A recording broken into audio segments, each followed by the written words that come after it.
नमस्कार, आप देख रहे हैं सिटी न्यूज बरेली में। अंश माथुर। डालते हैं आज की खबरों पर फटाफट नजर। वहीं आज हम लोग पहुंचे बड़ा बाग हनुमान मंदिर हाटमैन के, जहां पर देखा, जायजा लिया कि कोरोना वायरस में जो छूट मिली है, यानी कि कल 8 तारीख से जो मंदिर खुलने वाले हैं उसमें क्या व्यवस्थाएं थी। तो वहां पर पाया गया कि लगातार जोरों शोरों से काम चल रहा है, क्योंकि श्रद्धालु पहुंचेंगे तो भीड़ बढ़ेगी और सामाजिक दूरी को भी ध्यान में रखना होगा।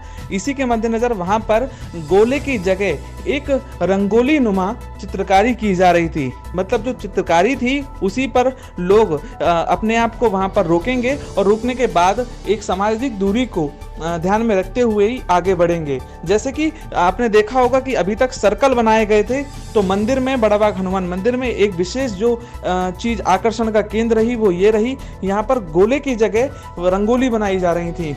उन रंगोली के माध्यम से ही लोग एक रंगोली से दूसरी रंगोली पर जाएंगे और उसके बाद आगे बढ़ते हुए नजर आएंगे। इसके साथ ही वहां पर लोगों को नोटिस बोर्ड के माध्यम से भी सचेत किया जाएगा।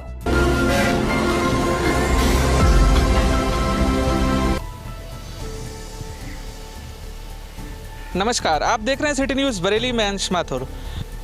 आपको बता दें, कल से नया रोस्टर लागू होने वाला है, जिसके तहत धार्मिक स्थल, होटल, रेस्टोरेंट इत्यादि ये सारी चीज़ें खुलने वाली हैं, जिसके मद्देनज़र प्रशासन ने पूरी तैयारी कर ली है। इसके साथ ही साथ जितने भी धार्मिक स्थल हैं, हमने आपको दिखाया अभी हाटमैन का हनुमान मंदिर, जहां पर सारी व्यवस्थाएं कर ली गई हैं। आप देखेंगे हमारी रिपोर्ट में। इसके साथ ही अलकनाथ मंदिर में इस समय हम लोग मौजूद हैं और हमारे साथ महंत जी मौजूद हैं, जो कि बता रहे हैं कि किस तरीके से कल की जो भी पूजा अर्चना है वो किस तरीके से करेंगे। इस कोविड-19 की महामारी के चलते ये सारी जानकारी लेते हैं। जय बाबा रखनाथ की। मंदिर परिसर में हमने जगह जगह गोले बना दिए हैं और भक्तों से हमारा अनुरोध है, जो भी मंदिर परिसर में दर्शन करने आएंगे 5 लोग आएंगे, और उसके अलावा जब वो दर्शन करके बाहर निकल जाएंगे उसके बाद में अन्यथा 5 लोग फिर लिए जाएंगे। और मंदिर परिसर में फूल, पत्ती, जल, प्रसाद, और मंदिर परिसर में जो भी देवी देवता है कोई भी उनको स्पर्श ना करे, जबकि हाथ ना लगाए, दूर से ही मत्था टेकें और अपनी श्रद्धा, अपने भाव से दर्शन करें। यही हमारा कहना है सभी भक्तों से। और बाकी आप क्या कहना चाहेंगे, मतलब किस तरीके से प्रशासन की आज जो मीटिंग हुई थी उसमें क्या मतलब एक नया निर्णय लिया? प्रशासन ने नियम लागू करा है, उसका पालन किया जाएगा, क्योंकि ये सबके लिए है, देश के लिए है और हमारे लिए भी है। और इसका नियम ये है कि जो भी अंदर आएंगे उनके हाथ धुलवाए जाएंगे सैनिटाइजर से, और जल से भी हाथ धुलवाए जाएंगे, पैर वगैरह। मूर्तियों पर स्पर्श करना इत्यादि जो नए नियम जो निकले वो क्या निकले? वो ये निकले हैं कि मंदिर को परिसर में आए, मूर्तियों को ना छुएं, जिससे कि अगर किसी को संक्रमण है तो वो मूर्तियों में फैलेगा, मूर्तियों से और लोग जो छुएंगे तो उनको भी हो जाएगा ना। इसलिए मूर्तियों को ना स्पर्श करें, दूर से ही हाथ जोड़ लें। और मंदिर में जो भी अपने यात्री आएंगे हमारे, वो अपने वाहन में ही जूता चप्पल उतार के आएंगे। मंदिर में कोई भी जगह में, मतलब श्रद्धालु आएंगे जी, अपने वाहनों में जूता चप्पल उतार के आएंगे। और मंदिर परिसर में जो जूता चप्पल जहाँ भी हमारे रखने वाले कर्मचारी उठा के टोकन वगैरह देते हैं, उनसे भी अनुरोध है वो भी कोई हाथ नहीं लगाएंगे। और उसके बाद में जो मंदिर परिसर में जूता चप्पल खोल के आएंगे उनको पैर भी धुलवाए जाएंगे और हाथ सैनिटाइजर से धुलवाए जाएंगे। तब उसके बाद में मशीन से चेक करने के बाद में मंदिर के अंदर प्रवेश होगा। पूरी तरीके से जो है एहतियात बरते जाएंगे, उसके बाद ही भक्तों को भोले बाबा के दर्शन हो पाएंगे। जी। और जिसको भी मतलब और देखता है कि मतलब थोड़ा बहुत मशीन लगा चेक करेंगे, बुखार दिख रहा है, तो उसको तुरंत मंदिर परिसर से बाहर कर दिया जाएगा, चाहे वो हमारा खास क्यों ना हो क्या। और ज़्यादा अगर कोई हमसे बदतमीजी बोलता है तो उसका हम पुलिस प्रशासन का सहयोग लेंगे, है ना, क्योंकि उनके आदेश से उनका पालन किया जाएगा।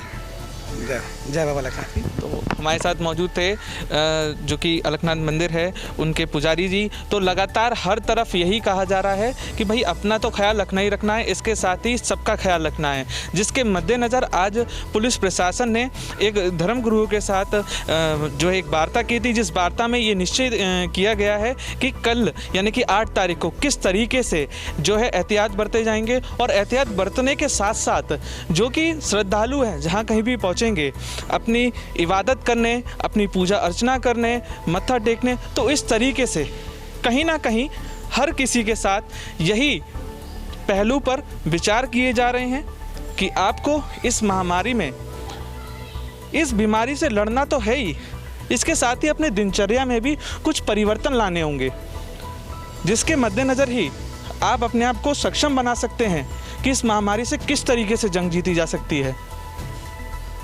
कैमरा पर्सन अनमोल के साथ मैं अंश माथुर, सिटी न्यूज़ बरेली।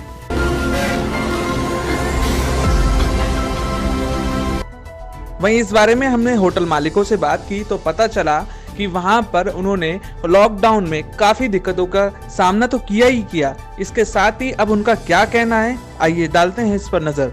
अब ये कोरोना जो है ये हम सबको एक्सेप्ट करना पड़ेगा कि हमको इस कोरोना के साथ ही काफ़ी टाइम तक जीना है। तो लॉकडाउन कोई उपाय नहीं है, आपको इसी के साथ जीना है, सेफ्टी करके चलना है, सोशल डिस्टेंसिंग का पूरा पालन करना है, अपने परिवार को सुरक्षित रखना है, आसपास वालों को सुरक्षित रखना है और अपने आप को भी दूसरों से सुरक्षित रखना है। तो अब हमारा होटल कल से स्टार्ट हो रहा है, तो उसके लिए बिल्कुल कई नई तरह की चीज़ें हमने करी हैं, क्योंकि इसी के साथ हम लोगों को आगे बढ़ना है।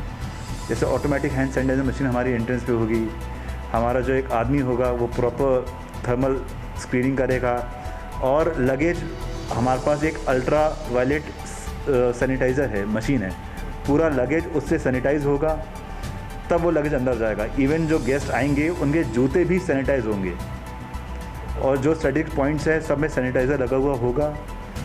फॉग मशीन हमारे पास है जिसमें हम पूरे रूम को फॉग से हम पूरा डिसइंफेक्टेंट करते हैं, प्लस स्प्रे मशीन्स हैं। इवन गेस्ट की जो कार है उसको भी सैनिटाइज करने की फैसिलिटी हमारे यहाँ है। सरकार से बहुत कुछ उम्मीदें थी, एक तो सरकार का फैसला अच्छा है कि उन्होंने स्टार्ट किया, लेकिन कुछ रियायतें हमें मिलनी चाहिए थी, जैसे बिजली का मिनिमम बिल भी हमें लग के आ रहा है। मतलब हमें ये सब चीज़ें अगर होती हमारे साथ और अच्छा होता। खड़े तो हम होंगे ही, आप इंडिया का इतिहास जानते ही हैं, कितनी सारी चीज़ें आई, कितनी बार इंडिया गुलाम बना लेकिन फिर खड़ा हुआ। आज भी देखिए शायद 5वें या 6ठे नंबर पे आ गया है और बहुत जल्दी और ऊपर आएगा। तो हम लोग तो जानते हैं कि हमें फिर से खड़े होंगे और बहुत अच्छे तरह से जल्दी खड़े होंगे। एक कोई लिमिट रखी गई है कि इतने ही गेस्ट आ सकते हैं, इसके अलावा नहीं रख सकते हैं? देखिए इस समय वो जो है आपका बैंक्वेट पार्टी जो शादियां होती हैं उसमें 30 लोगों की जो सरकार से गाइडलाइंस रही कि मिनिमम मैक्सिमम 30 लोगों से ऊपर आप जा नहीं सकते, वो भी उसकी परमिशन होनी चाहिए। सारे गेस्ट मास्क लगा के आएंगे और वो सारी चीज़ें हम फॉलो कर रहे हैं। और आप अगर कभी होटल आप आए हुए हों, मेरे ख्याल से शायद बरेली के सबसे बड़े बैंक्वेट हॉलों में से हमारा भी एक है। बहुत जगह है इसमें, सोशल डिस्टेंस आराम से फॉलो होगा। हमारा पब है उसमें हमने 6-6 फीट की डिस्टेंस कर दिए हैं हर एक सीटिंग उसकी उसमें, तो फॉलो तो करेंगे ही और अच्छे तरह से फॉलो करना है ताकि जो हमारे गेस्ट आए वो सिक्योर फील करें। गवर्नमेंट ने एक नया जो अपना एक रोस्टर जो जारी किया है जिसके मद्देनजर देखा जा रहा है कि कल से तैयारियां शुरू कर दी हैं कि 8 तारीख से जो हमारे होटल वगैरह रेस्टोरेंट खुलने वाले हैं, उनके बारे में क्या तैयारियां आपने रखी हैं? हम लोग ने तैयारी अपने को सैनिटाइजेशन करके तैयार किया है बस, और अब कस्टमर आएगा, आगे क्या सिनेरियो बनेगा ये तो आने वाला भविष्य बताएगा। आज की तारीख में तो हम लोग कुछ कह ही नहीं सकते, अभी तक कोई इंक्वायरी नहीं है। बहुत कम ट्रेनें चल रही हैं, कौन होटल में आएगा कौन नहीं चलाएगा। फिलहाल जो हमारी उम्मीदें हैं वो यही है कि ये साल हम लोगों के लिए 0 नहीं माइनस में जाएगा और अच्छा माइनस में जाएगा। इसके साथ ही गवर्नमेंट से कुछ आपकी मांग की कुछ सहायता मिलनी चाहिए, इस बारे में कुछ क्या कहना है? कुछ नहीं दिया गवर्नमेंट ने, केवल हाथ में लॉलीपॉप थमा दिया। टूरिज्म के लिए तो कुछ भी नहीं किया, 1% भी कुछ नहीं किया। ये टैक्स कम कर दिया जाए, इसी तरह से जो छोटे होटल्स हैं जहाँ टूरिस्ट प्लेस नहीं है उनको उस टैक्स की अवधि में ना लाएं कि 5 स्टार भी वही टैक्स दे रहा है, छोटे होटल भी वही दे रहे हैं। टैक्स कम करे जाएं। अब इधर 3 महीने से व्यापार बिल्कुल बंद है और आने वाले टाइम में भी नहीं है, तो हम लोग तो सबसे ज़्यादा नगर निगम के टैक्स में मारे जाते हैं, क्योंकि 5 गुना हम लोगों से लोग टैक्स वसूल करते हैं। कूड़ा उठाने के पैसे अलग वसूल करते हैं, चाहे बंद हो चाहे चले या ना चले, इन्हें तो टैक्स चाहिए ही। तो कहाँ से आदमी पे करेगा जब उसका काम ही नहीं चलेगा, कब तक देगा? तो देखा जाए तो एक तरीके से लॉकडाउन और ऊपर से फिर ये जो है व्यापार पे चोट, उसके साथ लगातार जो सरकार के जो भी टैक्स लिए जा रहे हैं, दोहरी मार का रूप बन चुके हैं। बहुत ज़्यादा दोहरी नहीं थे तो हम लोगों को बिल्कुल गर्त में डालने के लिए बन चुके हैं। और जहाँ तक मैं उम्मीद करता हूँ, मेरा चलो पुराना होटल है, जो नए होटल्स हैं जिन पे लोन्स हैं वो तो बिकवाली के कगार पे आ जाएंगे।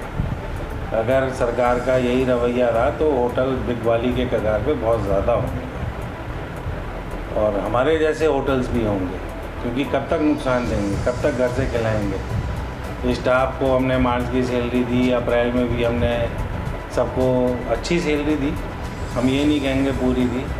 और मई में भी हमने जिन लोगों को बुलाया, कुछ लोगों को जो हमारे अच्छे लोग थे उनको भी हमने कुछ ना कुछ पे करा। तो हम कब तक देंगे इन्हें अपनी जेब से? एक जेब की लिमिट है, हम लोगों की छोटे व्यापारी हैं, कहाँ से पे करेंगे? और नगर निगम अपने टैक्स वसूली के निकल चुका है, आप लोगों को मालूम ही है। जैसे कि गवर्नमेंट ने एक जो नॉर्म्स के अकॉर्डिंग कहा गया कि 50 लोग रहेंगे और इस रेस्टोरेंट में एकदम डायरेक्टली नहीं बेच सकते हैं, तो इसके बारे में क्या कहना है? कितना कोई नुकसान पड़ेगा, क्या नजरिया आपका? देखिए, कहीं पर नुकसान फ़ायदा नहीं देखा जाता है। नो डाउट नुकसान तो हमें थोड़ा बहुत होगा ही, और मुझे क्या, मेरे जैसे सभी भाइयों को नुकसान हो ही रहा है। 2 महीने पहले से ही हम लोग सब कुछ देख रहे हैं, नुकसान और फ़ायदा तो है ही, बट कहीं पर ये कहीं नुकसान और फ़ायदा नहीं भी देखा जाता है। गवर्नमेंट के आदेशों का पालन भी करना है और स्वयं की भी जिम्मेदारी समझते हुए कि भाई ये एक खतरनाक महामारी जो हमारे यहाँ आ गई है, उसको हमें कैसे अलग करना है, लोगों को समझाना है। 2 महीने में गवर्नमेंट हमें समझा चुकी है, अब हमें उसका पालन कैसे करना है, कैसे नहीं करना है, वो हम अपने आप भी रख रहे हैं, और मुझे ये अनुमान है कि मेरे गेस्ट भी वो पालन करेंगे उसका। गवर्नमेंट ने एक नया रोस्टर जारी किया करेंगे और उसके बाद कल से एक नया, जो एक पूरे तरीके से देखा जाए तो स्थिति बदलती हुई नजर आएगी। तो होटल लाइन में किस तरीके से आप इसकी नई तैयारी कर रहे हैं? जिस तरीके से सेंट्रल गवर्नमेंट या फिर यूपी गवर्नमेंट अपनी गाइडलाइंस यहाँ पे दी हुई है, उसी तरीके से करा जाएगा। फुल प्रॉपर्टी फुल डे में 3 टाइम्स आपकी सैनिटाइज़ की जाएगी। जो अराइवल गेस्ट होंगे उनका फुल हिस्ट्री डाटा लिया जाएगा कि कितना उनका ट्रैवल हिस्ट्री क्या रही है, और उनके लगेज से लेकर उनकी फुल बॉडी को हमको सैनिटाइज़ करेंगे रूम तक जाने में। ज़्यादातर हमने अपने स्टाफ को भी पूरा ट्रेन किया हुआ है कि वो ग्लव्स लगाए रहें, अपना मास्क वगैरह पहने रहें, और जितनी भी वो सैनिटाइज़ की चीज़ें वो अपने साथ में रखें वहाँ पर। तो देखा जाए तो अभी जो एक गाइडलाइन ये भी है कि गेस्ट इतने ही रखेंगे, तो उसके बारे में कितनी संख्या अभी तक आई? यूपी गवर्नमेंट की तरफ से 30% की सोशल गैदरिंग हमें रखनी है किसी भी फंक्शन में, और उसमें भी जो 2 मीटर का उनको फासला रखना है, उस हिसाब से हम सोशल उसका डिस्टेंस का हम लोग फासला रखेंगे अपना।